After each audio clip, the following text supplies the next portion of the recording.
Allez, c'est parti pour quelques notions d'algèbre linéaire. Si vous êtes déjà un crack en algèbre, vous pouvez sauter cette vidéo, à moins que vous vouliez pratiquer un petit peu Python, parce qu'on va voir comment additionner des vecteurs. Si vous ne connaissez rien encore en algèbre linéaire, restez avec moi. Ce qu'on va voir, c'est les vecteurs et les matrices. Alors, qu'est-ce qu'un vecteur? Un vecteur, c'est un ensemble de points dans un espace de dimension finie. Pour nous, pour faire plus simple, c'est un bon moyen pour représenter nos données.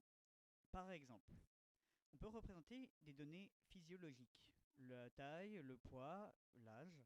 C'est un espace de dimension 3. On pourrait faire ce vecteur taille, poids, âge avec, là c'est typiquement la représentation Python, avec un premier élément, la taille, 165, 65 pour les kilos et 25 ans. On pourrait aussi présenter les notes aux examens pour une matière qui aurait 4 notes. Ce serait alors un espace de dimension 4. On pourrait alors créer le vecteur taille, poids, âge avec ces quatre éléments qui seraient les notes. Et vous voyez ici, ce qu'il ne faut pas faire, c'est qu'on peut nommer notre vecteur n'importe comment. Là, il faudrait plutôt l'appeler note examen. Alors, qu'est-ce qu'on va faire dans ce petit labo? On va voir quelques opérations sur les vecteurs, qui sont d'abord comment additionner des vecteurs. Imaginez que vous voulez savoir le poids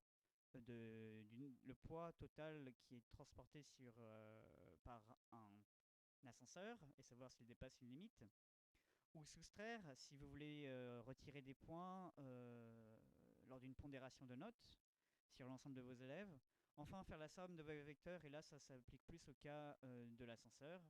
Multiplier un vecteur par une constante, par exemple, ou faire le vecteur moyen, qui sera assez intéressant quand vous voulez représenter la moyenne de vos vecteurs. Enfin, faire le produit scalaire entre plusieurs vecteurs, et surtout, enfin, pardon, la distance entre deux vecteurs. Allez, c'est parti. On va dans le collaboratory. Comment est-ce qu'on additionne des vecteurs? Là, il y a le reste d'une dernière. Oh, parfait.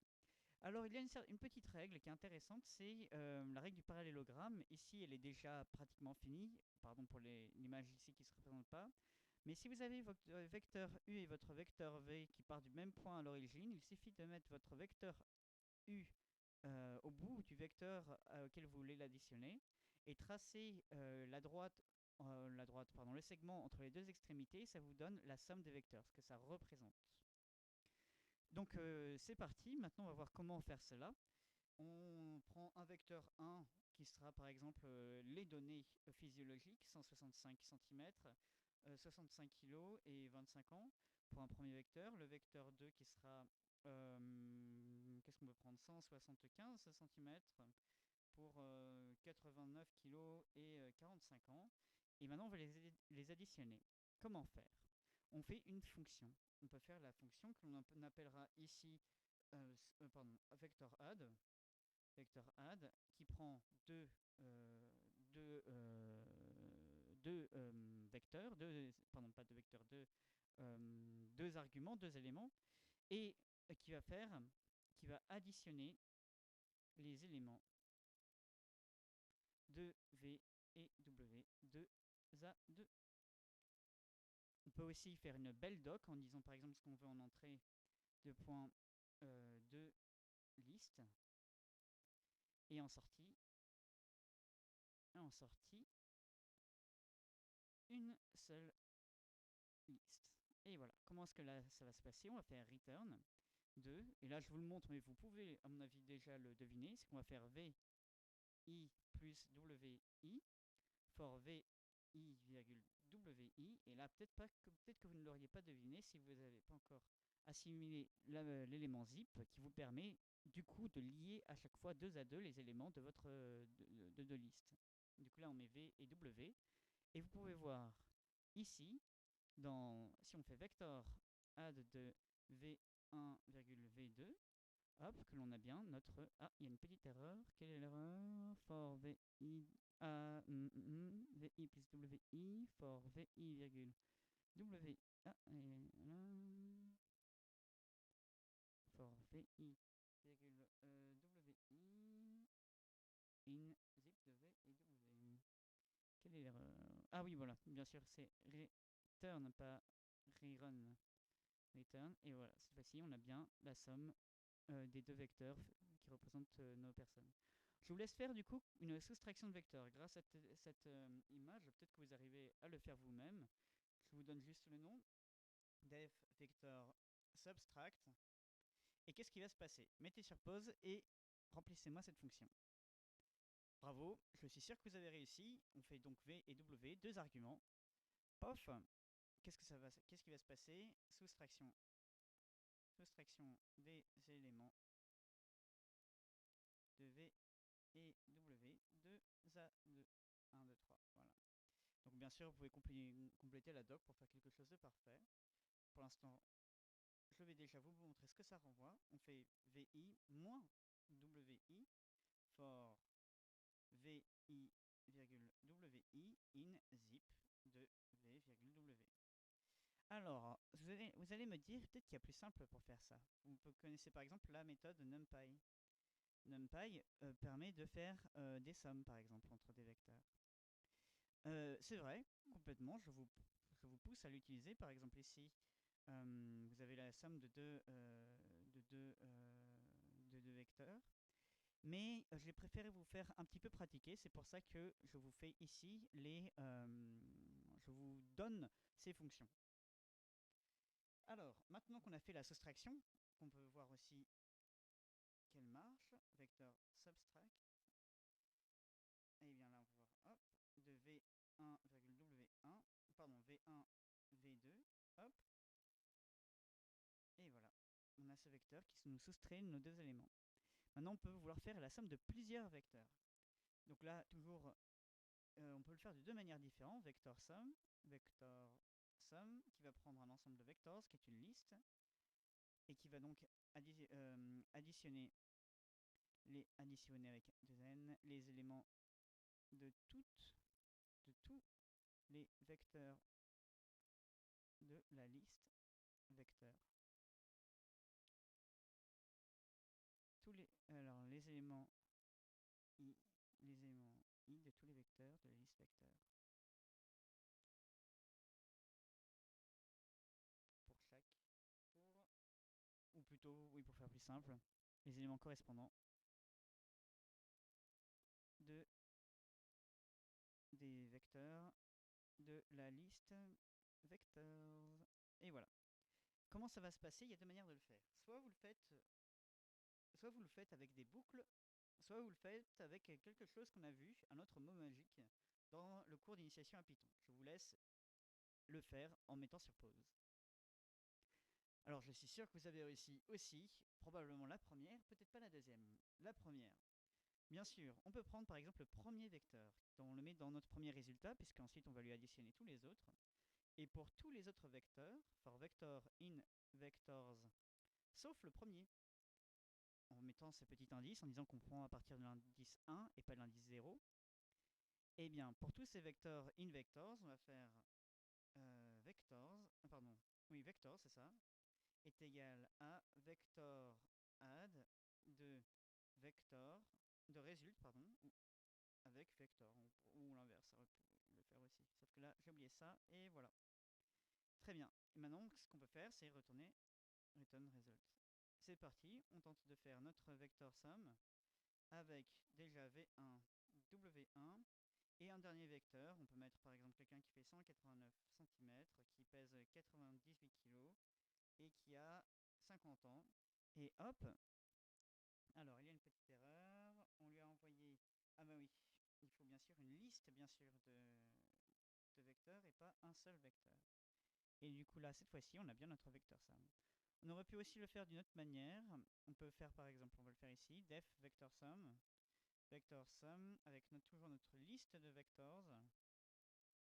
Hop. Et là, ce qu'on va faire, c'est qu'on peut faire on peut utiliser par exemple reduce. Rappelez-vous de reduce. Reduce qui prend déjà d'abord la fonction, c'est ce qu'on peut voir ici. Donc nous, on va faire vector add. Et ensuite, les éléments vectors. Et voilà, ça va appliquer vector add à tous les éléments de vectors et le renvoyer. Qu'est-ce que je voulais dire? Ah oui, n'oubliez pas de l'importer parce que ça vient de la librairie. Et zut, là je l'ai un peu trop haut. Voilà. From functools, import, bien sûr reduce. Et maintenant, on peut essayer notre super fonction, vector, vector sum, et là, je vous pousse à faire un bon copier-coller, hop, de nos données, et voilà, ça nous renvoie pas exactement la même chose. Alors, dites-moi pourquoi. Parce que ici, ce résultat-là, vous pouvez voir qu'il n'est pas très, il est pas très correct. Il n'est même pas du tout correct. Parce que ici, j'ai mis vectors, alors qu'en fait, donc je modifie à chaque fois mon argument, alors que mon résultat, je devais le mettre dans result, qui était du coup le premier vecteur. Mais maintenant, j'ai bien le bon résultat qu'on peut comparer ici, c'est bien les bons. Et donc on peut passer au vecteur moyen. Qu'est-ce que le vecteur moyen? Oubliez ce que j'ai écrit ici. Le vecteur moyen, c'est la somme de tous vos... c'est ça. Il fait la somme de tous vos vecteurs, tout en lui ajoutant la pondération de la taille, enfin du nombre de vecteurs que vous ayez. Donc si vous voulez l'écrire un peu en termes mathématiques, parce que vous êtes un peu des gens très forts, et ça j'en suis sûr, et si vous ne le croyez pas, vous le saurez au moins en finissant cet exercice.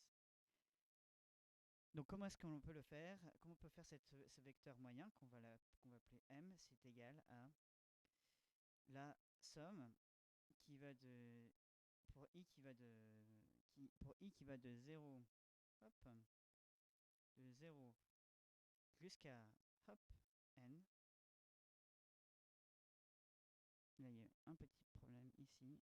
Vous pouvez suivre à droite ce que j'écris, c'est juste pour le présenter en termes mathématiques. De vi voilà. Et là, on peut dire qu'on le multiplie par 1 sur n. 1 sur n fois la somme de tout ça. Voilà, n étant le nombre de vecteurs i. Voilà, donc maintenant si je fais ceci, voici votre vecteur moyen. Donc maintenant, on va le faire nous-mêmes. Si vous avez réussi à le comprendre en termes mathématiques, si vous avez compris ce que j'ai dit, ça va être très facile. Je peux même vous laisser le faire, mais on peut déjà commencer. Mais avant tout, il faut savoir qu'il y a quelque chose que l'on n'a pas fait. Comment est-ce qu'on multiplie un vecteur par un chiffre? Ici, c'est une division, bien sûr, divisé par n, mais divisé par n, ça revient à multiplier par 1 sur n. Donc il faut d'abord voir la multiplication par un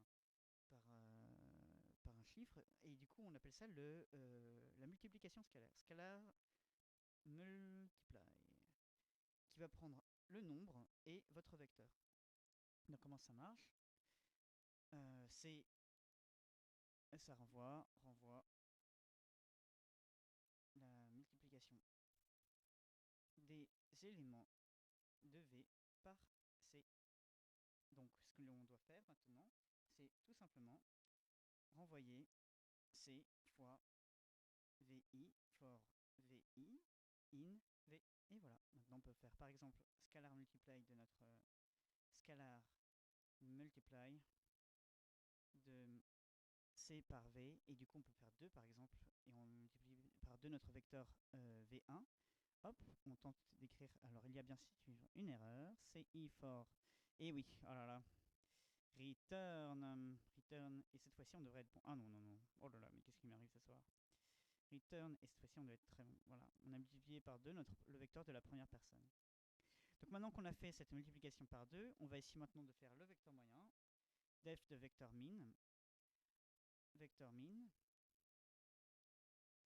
On fait oui, le vecteur min qui va nous prendre tous nos vectors. Alors maintenant que vous avez ça, je vous laisse mettez sur pause et je vous laisse 1 minute, allez 2 minutes pour réaliser la fonction qui nous donne notre vecteur moyen. Bravo, je suis sûr que vous avez réussi, et si vous n'avez pas réussi, c'est pas grave, on est là pour apprendre. Et du coup, comment ça se passe? C'est que tout d'abord, ce qu'il nous faut faire, c'est prendre la taille, ce n là, le nombre de vecteurs. Bon, d'abord, on va juste définir ce que l'on fait. On va calculer le vecteur dont l'élément i est la moyenne de tous les éléments de hop, je ligne la liste. Et voilà. Du coup, première chose à faire, trouver cette taille avec len le nombre de vectors, et ensuite pour chacun, pardon, et ensuite euh, multiplier la somme des vectors par 1 sur n. Donc comment est-ce qu'on fait? On peut faire scalar multiply de 1 sur n fois, pardon, 1 sur n, et deuxième argument, qu'est-ce qu'on multiplie par 1 sur n? C'est vector sum de tous nos vectors. Et du coup maintenant on va trouver le vecteur moyen. Imaginons que on veuille trouver le vecteur moyen des personnes qui prennent l'ascenseur, parce que ça nous intéresse en tant que fabricant. Hop, alors on peut faire vector min, vector min de... Oh, alors là, je vous propose de ne pas s'embêter, de faire un bon copier-coller. Et voilà. C'est parti. Vector min de tout ça. Hop. Alors, qui est notre personne moyenne? C'est quelqu'un qui fait 184 cm, 1m80, 84 kg et qui a 31 ans, avec bien sûr les décimales. Maintenant, on va pouvoir s'attaquer au produit scalaire. Le produit scalaire, ça peut être un peu bizarre à s'imaginer dans la tête, mais en gros, c'est le produit. Ça mesure à quel point le vecteur, premier vecteur s'étend dans la direction du deuxième vecteur. Lorsqu'on va faire, par exemple, je vous montre avec l'image que l'on avait là-haut. Si on va faire le produit scalaire entre ces deux vecteurs, entre du vecteur v sur le vecteur somme, ça va nous dire à combien notre vecteur v s'étend dans la direction du vecteur somme. Ça peut être intéressant, par exemple, pour savoir, imaginez que ce soit les vecteurs des choix de votre vie, entre deux personnes sur un site de rencontre. On va savoir à quel point les personnes vont dans la même direction. Par exemple, ici, ça serait le nombre de fruits qu'ils mangent par semaine. Ici, ce serait le nombre de petits amis qu'ils ont eu autrefois. Et ici, ça serait par exemple le nombre d'enfants qu'ils veulent. Et là, on va voir à quel point celui-ci s'étend dans la direction de l'autre. Du coup, ce qu'il faut faire, c'est multiplier 2 à 2 les éléments des deux vecteurs et faire la somme de toutes ces multiplications. Avec ça, je suis sûr que vous pouvez déjà le faire vous-même, et je vous donne juste le nom avant que vous le fassiez. Def dot, ça s'appelle en anglais un dot product. Donc là, on va mettre les deux vecteurs v et w, et c'est à vous. Mettez sur pause.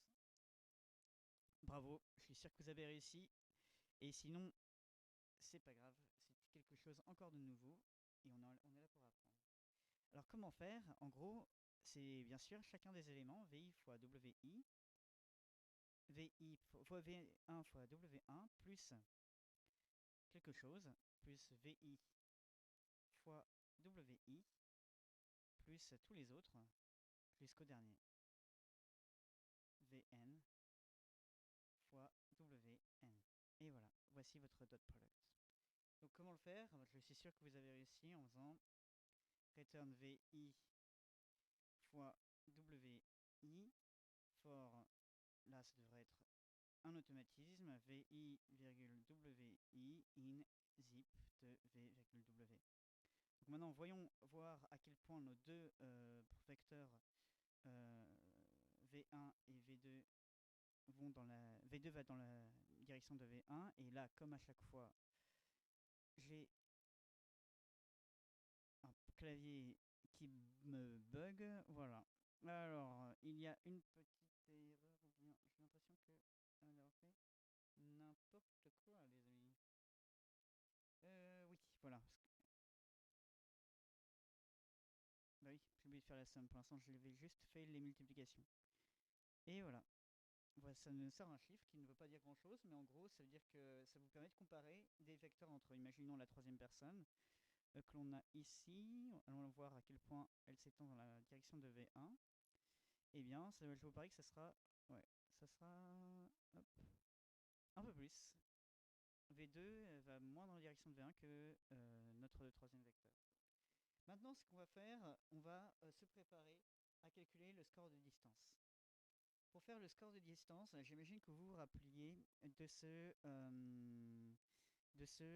ça s'appelle, de la règle de Pythagore. On va beaucoup se servir de la règle de Pythagore, qui disait, par exemple, imaginons, reprenons cet exemple-ci. Vous savez que si on veut calculer la distance entre, enfin l'hypoténuse, je crois que ça s'appelait comme ça, entre le bout du vecteur qui va vers B et le bout du vecteur qui va vers A, on faisait A carré plus B carré, le tout à la racine carrée. Voilà. Et si vous vous en rappelez pas, c'est pas grave, on, est, on va le faire nous-mêmes. Du coup, tout ce qu'il faut faire d'abord, c'est bien sûr faire la somme des carrés. Sum of squares entre pour le vecteur v. Qu'est-ce que ça fait? C'est quoi la somme des carrés? C'est bien sûr c'est v1 fois v1 plus toutes les autres, le carré de tous les autres et v2 fois fois v2, mais là ce sera n, on va dire que ce sera le dernier. Hop, bn fois vn. Et voilà. Vous voyez, ça ressemble énormément à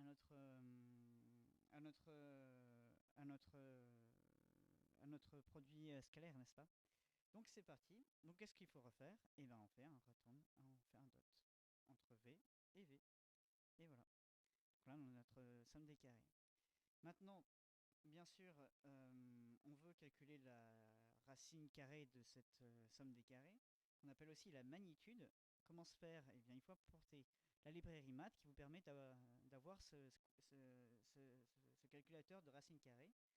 Donc appelons notre fonction de taille la fonction magnitude dans laquelle on va mettre notre vecteur v et on va retourner math.sqrt pour square root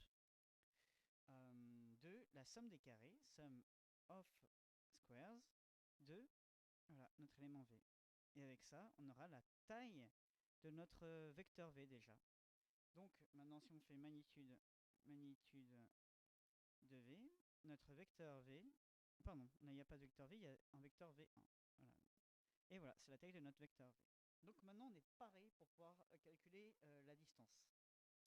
Donc il faut déjà calculer la distance carrée, puisque l'on veut la taille de ce vecteur au carré, plus la taille de ce vecteur au carré, le tout à la racine carrée. Donc déjà, faisons déjà la distance au carré, donc la taille de ce vecteur au carré plus la taille de ce vecteur au carré. Def squared distance, c'est la distance au carré, de v, w. Eh bien, comment est-ce que l'on fait ça? Qu'est-ce que c'est d'abord? C'est v1, pardon, voilà, v1 fois, pardon, je dis n'importe quoi. v1 moins w1, et là, j'ai oublié un underscore, voilà, au carré. Donc, on peut faire ça en termes mathématiques, plus cette somme pour chacun des autres, vi, vi, et là, il faudrait que je mette ça fois wi toujours au carré, et ainsi de suite jusqu'à la fin pour vn fois wn au carré. Et au carré, voilà. Donc maintenant il ne reste plus qu'à la construire. Donc vous avez tout. Vous avez, mettez sur pause et c'est à vous. Vous avez tout pour le faire. Alors là, avez-vous réussi? Hey, c'est à vous de me dire. Il suffisait de faire la fonction des sommes des carrés, sum of squares, fois pour v, virgule. Pardon, avec la soustraction, vector subtract, entre v et w. Et voilà. Et là, vous avez votre distance au carré. Pour l'instant, ça ne veut strictement rien dire, une distance au carré. Ce qu'on veut maintenant, c'est la racine carrée. Et du coup, comment est-ce qu'on va la faire, cette racine carrée? Hop, ce sera la fonction distance. Distance prend bien sûr v et w. Hop. Et la distance entre nos deux compagnons, si on était un site de rencontre par exemple, il faut bien sûr retourner la racine carrée, maintenant square root, de la distance au carré entre v et w. Maintenant on peut l'appliquer à notre, et voilà, j'embarque une parenthèse, à nos deux compères, v1 et v2, et voir à quel point ils sont éloignés l'un de l'autre. eh bien ils sont éloignés de 32. Alors que V1 est notre troisième gaillard, que j'aurais dû garder dans une variable, vous voyez que l'intérêt des variables. Voilà, hop, que je mets à la place de V1, hop, et V2. Donc V2 est beaucoup plus éloigné de V1 que... pardon, le V2 est moins éloigné de V1 que ce dernier vecteur. Peut-être qu'ils s'entendraient donc mieux. Merci pour cette vidéo et on se rejoint pour la suivante sur les matrices.